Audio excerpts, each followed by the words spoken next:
And then I guess I'm going to pull up Instagram and see if this actually happens. I think there's a 10-second delay.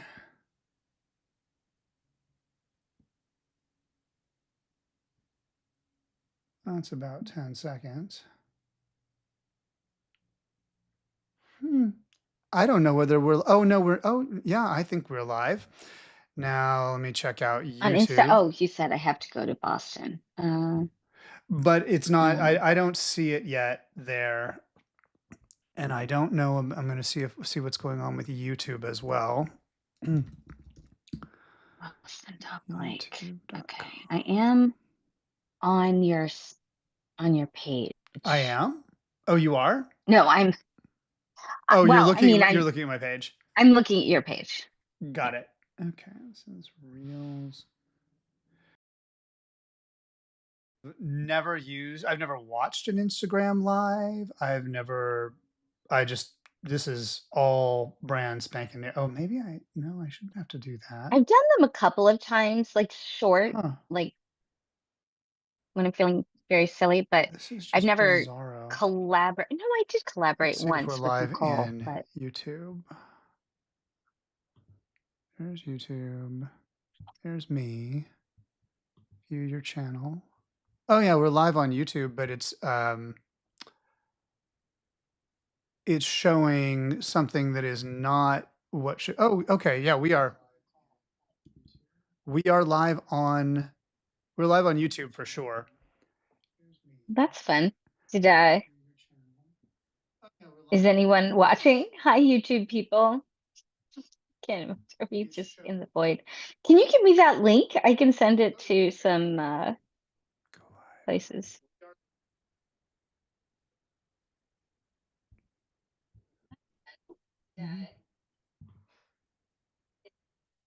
No.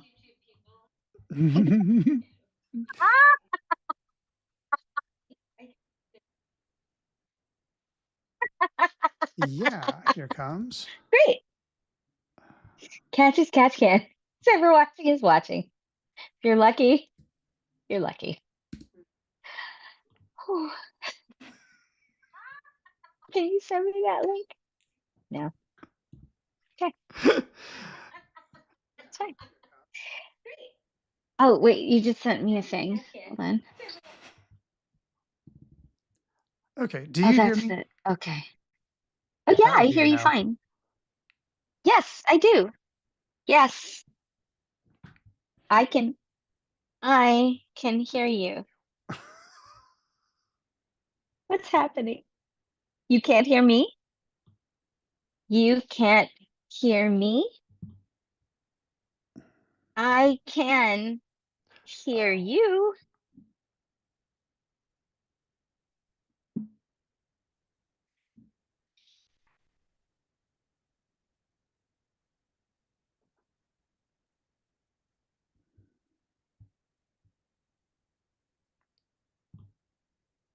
This is okay. Please say something. Hello, can you hear me? Yes, but I think everyone's going to hear you twice if I do it Oh like no. this. My headphones just disconnected for whatever reasons they Oh, disconnected.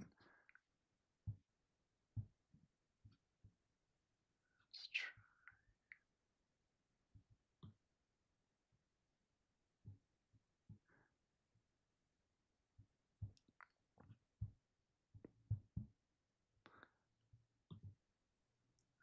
Oh, someone's here. Hello there from Marin. ooh, hello. Oh, that's Daryl. Daryl is watching us. And oh no, Hey, I hi, just poo Daryl. poo and pee pee in my pants pants. We've got somebody saying profound things. Oh, that's very clown, Very but clown. everything's clown, actually. I don't So, know, poo poo and pee pee in my pants pants. so Yes. Are you still hearing me twice? I'm hearing. Well, I'm not. I'm not. Hey, Daryl, if you're there, are we getting? Are we getting? Are you hearing any kind of echo, or is the sound clear?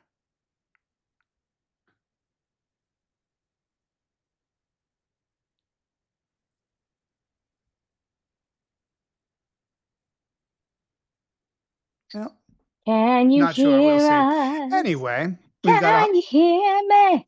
and then we've got Lyman F11 saying hi. Hi.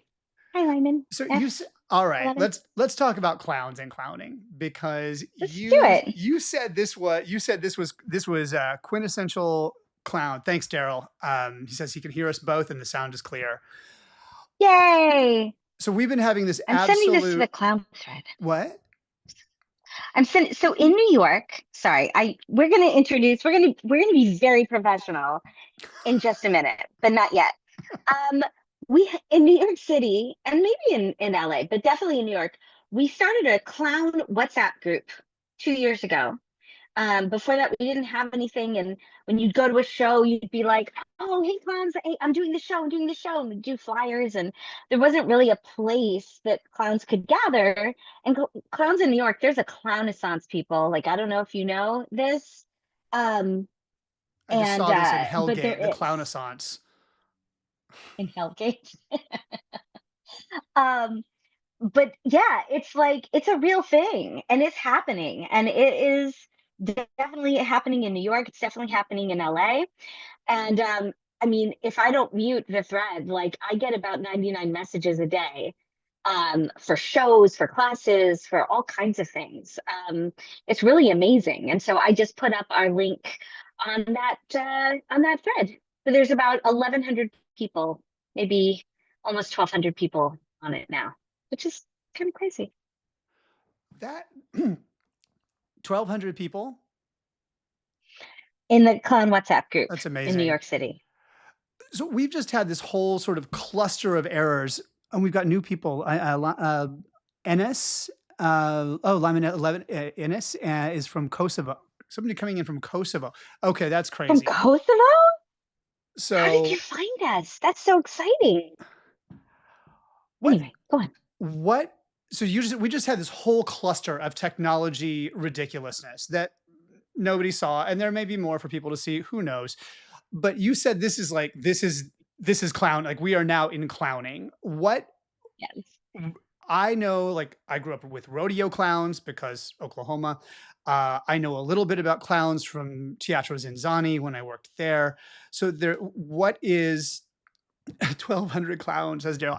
I, I wish I could get the comments on screen. Um, what makes this comedy of errors clowns? What is clowning? Wait, can I we cuss on this or no? Fuck yeah. All right, because I was gonna say this clusterfuck. It just felt like the right word to say, given the last literal 30 minutes of technical deliciousness that What? happened. And it was delicious. I think so. Clowning, what made that clown? A couple of things. Like, you can look at all of the difficulties we had. I mean, which included and not limited to, for those joining, um, me being off camera for a minute, talking to Boston, having a whole conversation about what I was doing and sharing and coming back, and Boston is gone.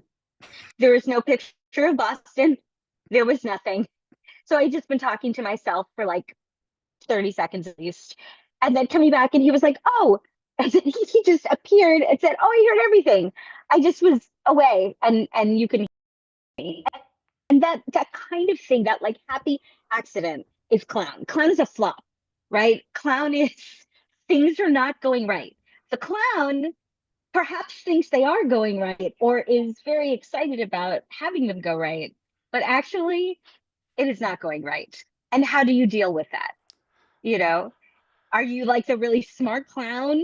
Smart clown, because clowns generally are dumb. And by the way, and I say this because I grew up as someone who was very much like, do not call me dumb, do not call me stupid, even as a joke. Like I would get really upset. But I've come to realize in the world of clowning, there can be no higher compliment than to say something is dumb or stupid. That's like if you're like, wow, that was really stupid, the best. The best. Someone should only call me stupid. That would be phenomenal. You're making me think of this idea of the fool, like this sort of like the sacred fool, that this trickster, where up is down and down is up, where stupid is the highest compliment. Corn Plum 80 said Gnostic clown, which is, that's a new one on me. Is that a thing? um, I, but I bet they think it is. I'm sure it is. There's more. I have not. So please in the comments tell us what a Gnostic clown is, because I would like to know.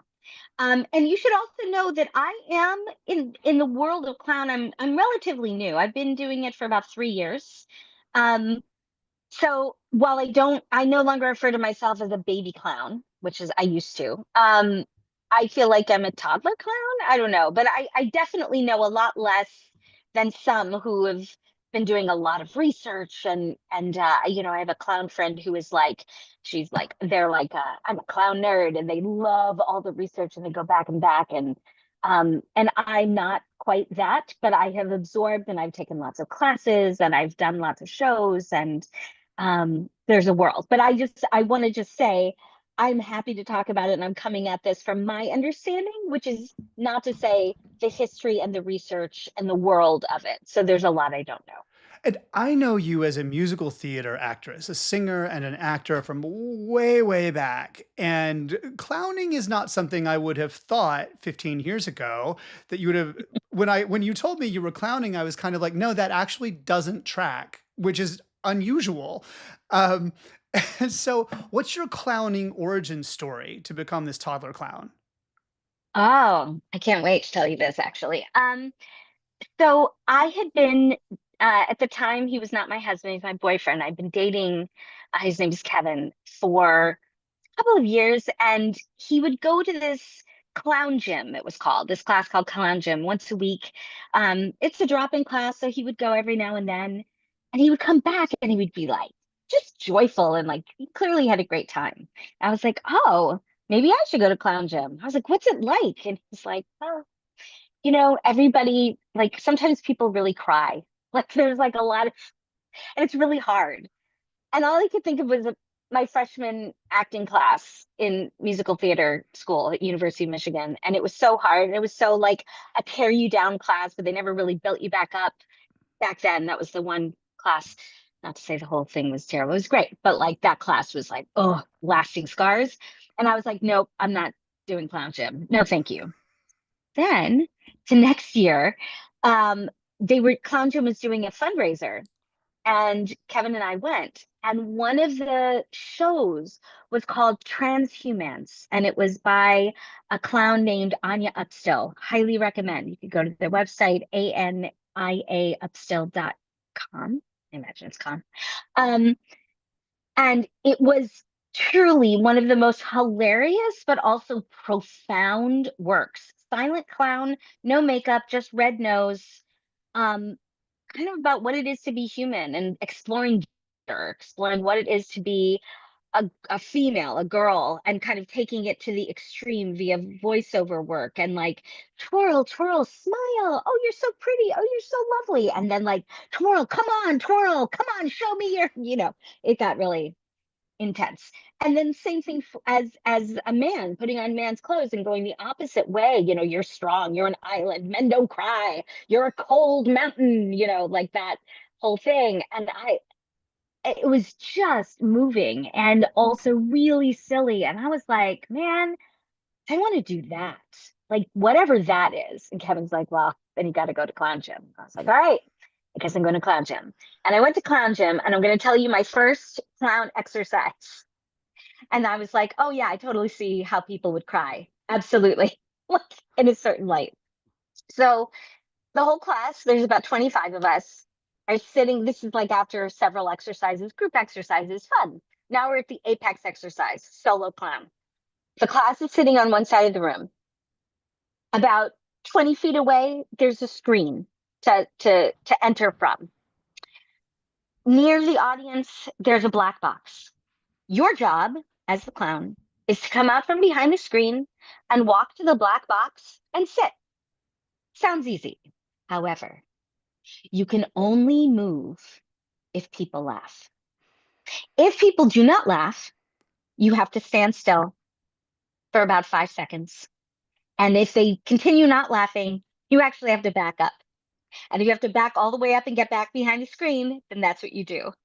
Y'all, it was crazy. It was like nightmare. Isn't that a nightmare? Where you're like, oh my God, I have to make people laugh. Like, how is this going to be? But what was fascinating to me, and I mean, whatever, I did it. It was fine. Like, it took something, and I definitely had my backup moments. And I was like, what is even happening? Like, it felt very like this hot rush. And another thing that's very different about clown versus acting, in acting, you don't look people in the eye. I mean, unless you're deliberately breaking the fourth wall, but that's pretty rare. You are in your world, making people believe in your world and having your thoughts, and you're not connecting in an individual way with the audience. Clown, whatever you're feeling, you're sharing. You're looking directly into the eyes of the audience every time. And whatever is happening is happening. And you are just present and there, which is kind of scary and really vulnerable. And what I noticed inside of this exercise was that there were people who really kept trying and trying, like, and people were not laughing. And they would try harder. And like the harder they tried, like the worse it was. And it was like, so cringy. And then there was people like this person who I now know and have performed with, who's like, he's just great. And he came out and he just has this beard, his hair, his name is Sam. And he just kind of looks genuinely perplexed at life. He's just kind of like, what's happening? And it's just silent and like looking around. And it was so funny. And we laughed and laughed. And he just kept like stopping and like looking. And it was hilarious. And he went all the way to the box. And it was like, you don't have to do anything, much like many things in life, it's who you be. And that was my first personal experience inside of like an exercise and doing clown. That exercise sounds so raw and terrifying, and also like the whole thing is absurd. A bunch of people sitting in a dark room watching somebody move from point A to point B, but only if they laugh. That is ridiculous. Like that humans came up with that is completely bonkers. And it sounds like the more you sink into that absurdity of just the nature of existence in that moment, that's sounds like that's what works. Like that's what elicits the Yeah. laugh. And also the flop, right? Like, so for example, the next class I went to, the big exercise was also a solo clown exercise. Not always. Sometimes you're like with a pair or trio, or you're doing stuff, but this also happened to be another solo exercise. And what they had us do is walk from the front of the room, or to the back of the room to the front of the room. Once again, all the people are what we're standing, but we're like watching everyone, right? Or maybe we're sitting. Anyway, so walking, and you had to wear like it was like a pot, like a flower pot, like a plastic flower pot on your head. However, the pot did not have a flat bottom. It was kind of rounded. So it was like really tricky. And you had to sing something. You had to sing, you had to walk and not let the thing fall off your head, and walk from the back of the room to the front of the room.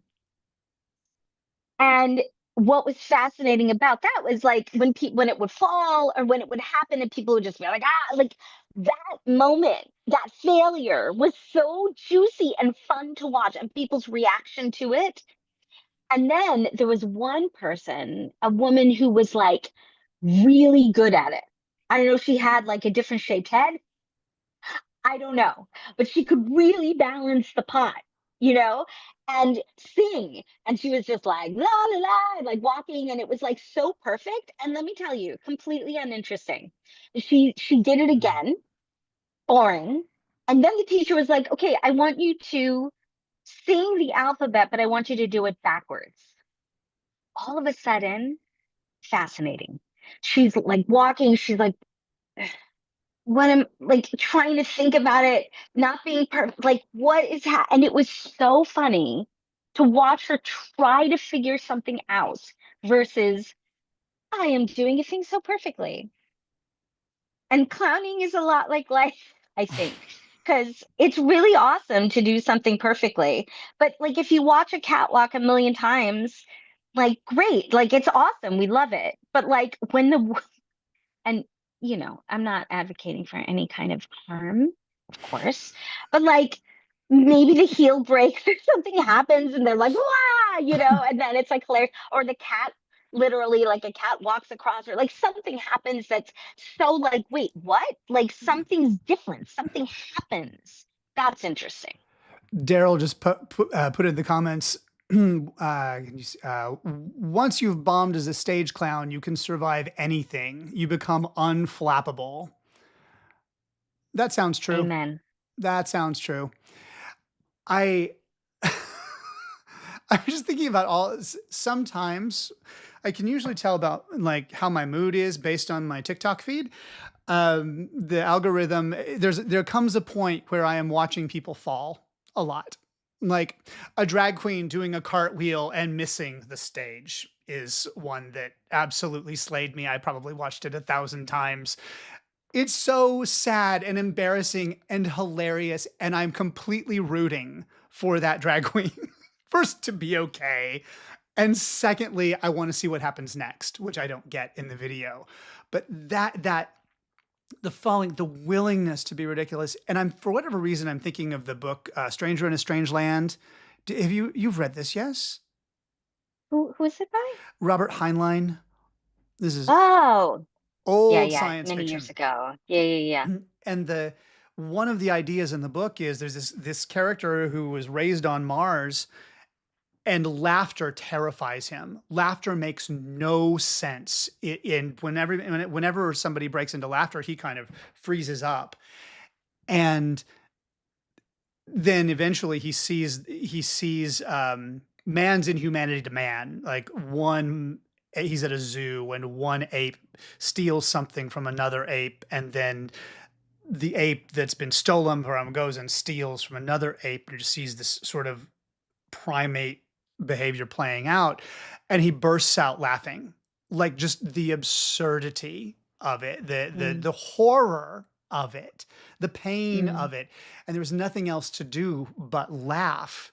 And mm, with clown, especially what we're talking about, not advocating for harm, there's something about witnessing humiliation that mm, is, and being willing, like the courage it takes to be seen in humiliation. Um, mm.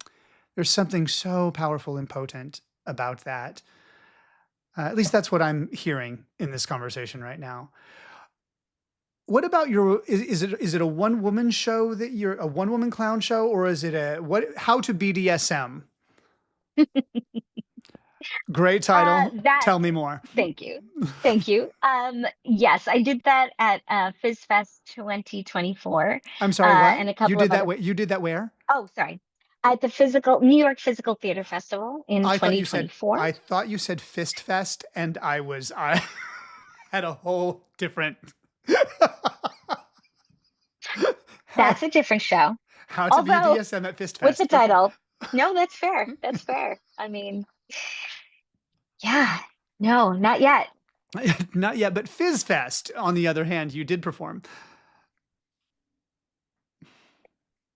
Not yet. Yes, I performed at Fizz Fest, and that was really fun. So yeah, I did this show based on some real life experiences that I've had when I was doing orgasmic meditation, and there was a guy. I don't know if you ever see this in the world.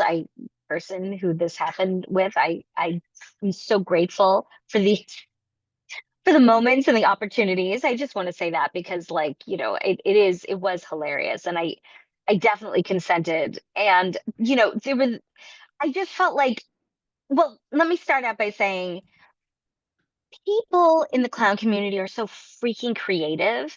Like they come up with things all the time. There's a great show on Wednesdays called The Idiot's Hour at Baker's Falls in the East Village that Matthew Silver runs. Fantastic.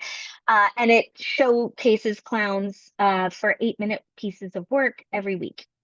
And I say that because I'm like, oh no, I got lost uh in my plug, not the butt plug.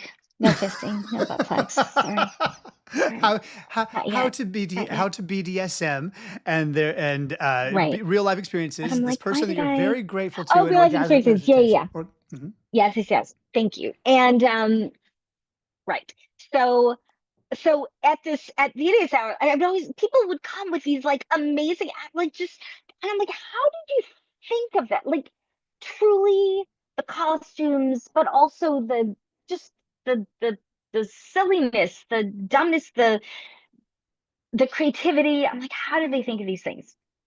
So then I was writing some essays. I'd done a lot of writing during the pandemic, and uh, I was looking at this essay, and I was like, you know what? There's something here about when this guy that I had had an experience with, who I was the sub, I was the sub, and he was the dom, and he had me sit at his feet in my kitchen while he cut out peppers in the shape of penises and Boston, your face, and dipped them into hummus and like fed them to me, right? And this was a thing, and he was very serious about it, and I had to be serious about it also because I I didn't want to laugh at him and I didn't want to humiliate him, but also what is happening?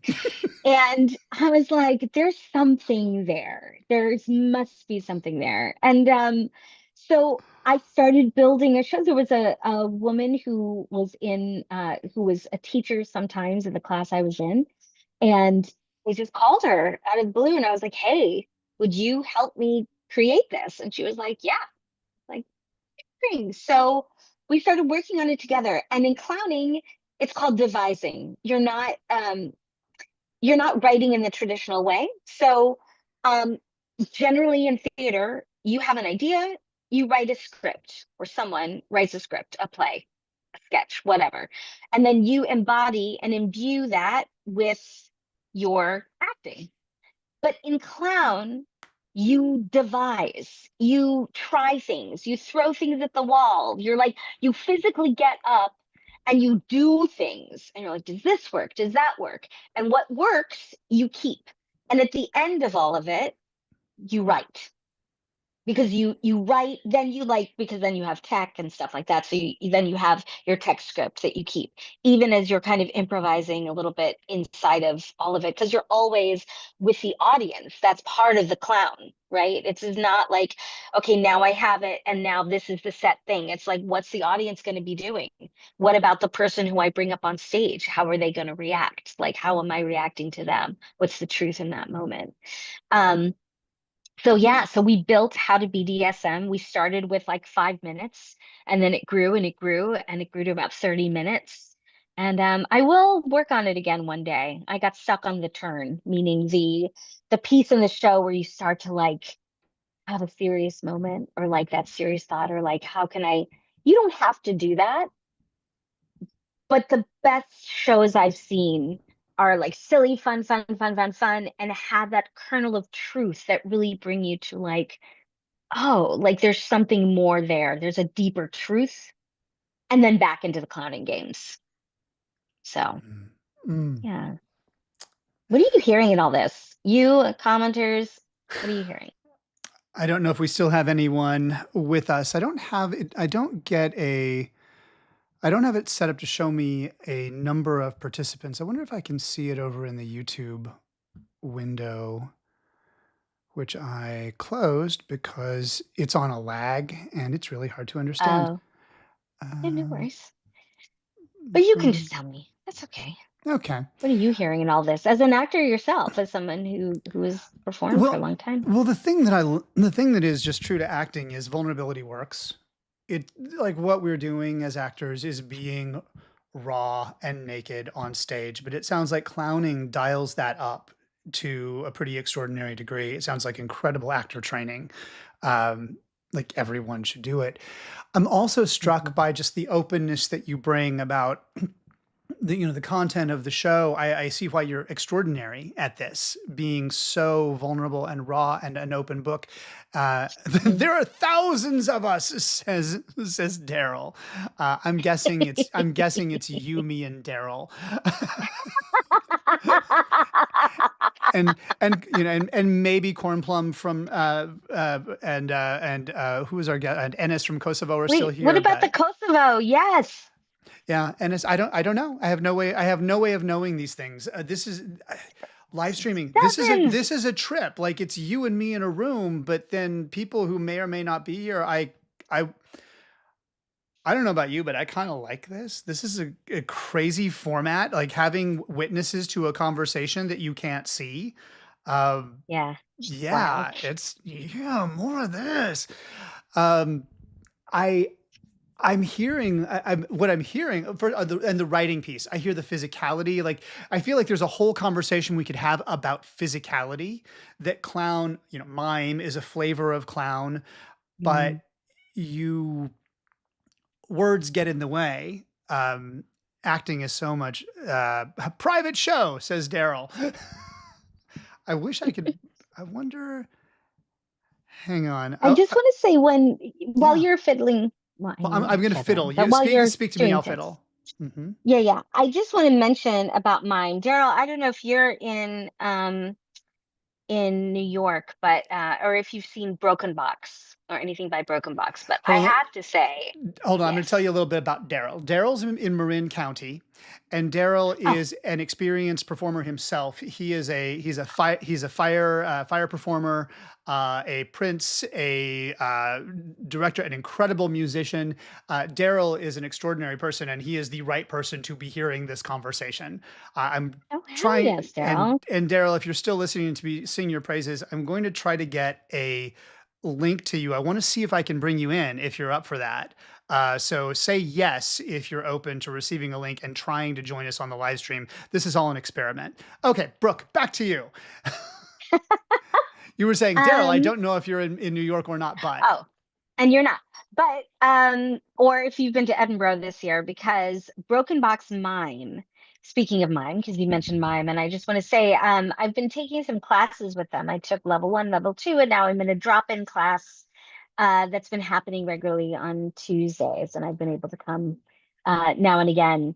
And I just want to say, like, truly, truly, one of the most powerful pieces I've ever seen. Also, some of the most hilarious, but definitely a piece that made me cry and an entire audience cry. The kind of thing where you're in the audience and everybody's like you can just hear it ricocheting around. Was through Mime.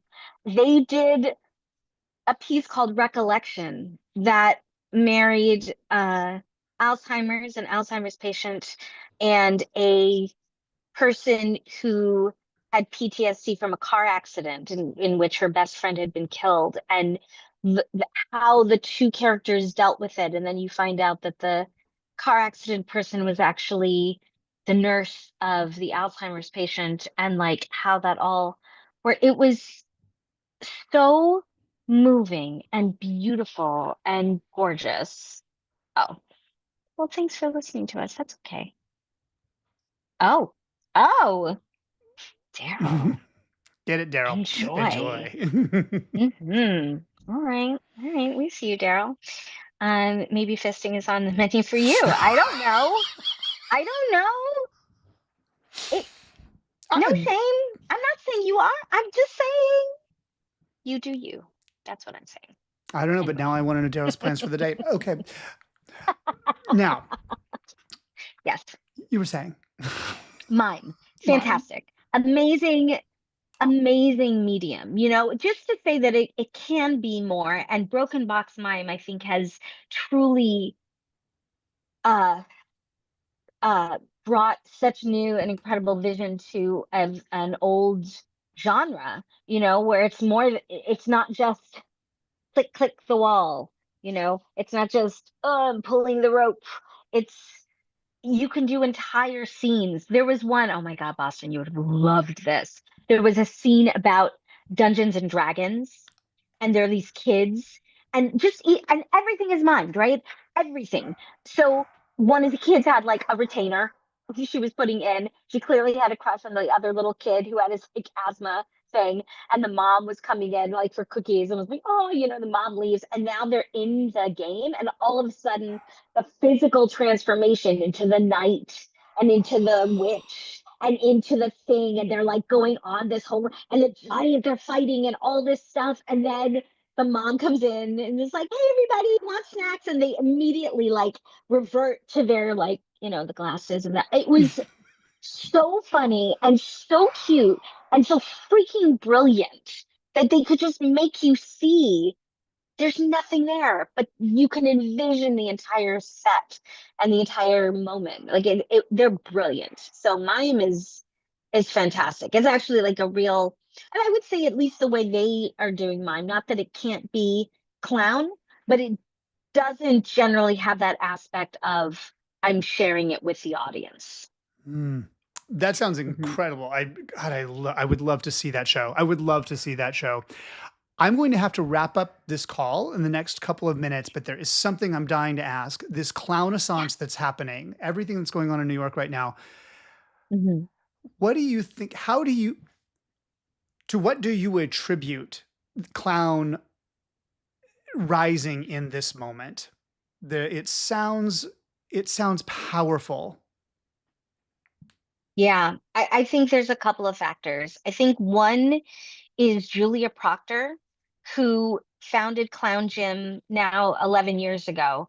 Um, she actually put it on hiatus last year after the 10th anniversary, but literally like having it be so consistent that long, and then she started opening it up that it wasn't just a drop-in class every Tuesday. It became um Clown Flex, which was every 3 months, she would put on like a big show. She would curate 6 different acts and put that on, and that would sell out. And then she started Clown Party, which was in addition to Clown Flex, in addition to the classes, which was one night a month where you would have 3 hours. You would have mime with like the silent in the middle. You would have open mic, and then you would have Clown Prov, which I was a part of also at the final show. Like, so all of this started happening like more and more places. Matthew Silver really started his the Idiot's Hour, and that started like so consistent. And Matthew's commitment to clown is incredible, unshakable, and his commitment to love and love in clown. And that became like a real community, and it started growing and growing. And I also think that this time that we're in, right? Like this gestures to everything, falling apart. Like this is the time of the clown where you're going to poke fun and point up and, you know, to fully express what's going on and the absurdity and beginning to reflect the absurdity of everything happening. I think it's a combination of all of that. Mm, thank you for that reflection. It seems like, if we think of clown as trickster, as the trickster archetype, a whole art form dedicated to this trickster archetype, and we're living like trickster is just everywhere right now. Up is down, down is up, a post-truth world where people are just saying random shit and expecting it to be believed and having it be believed, which is just amazing. And for clown to have a place in this moment in time, that it sounds like good medicine. It sounds like good Mm, medicine to actually be wielding trickster instead of being at effect of it, mm, um, mm. being cause. Well Um, said. and I want you to have the last word, and then we'll pop off. Grapefruit. Bye.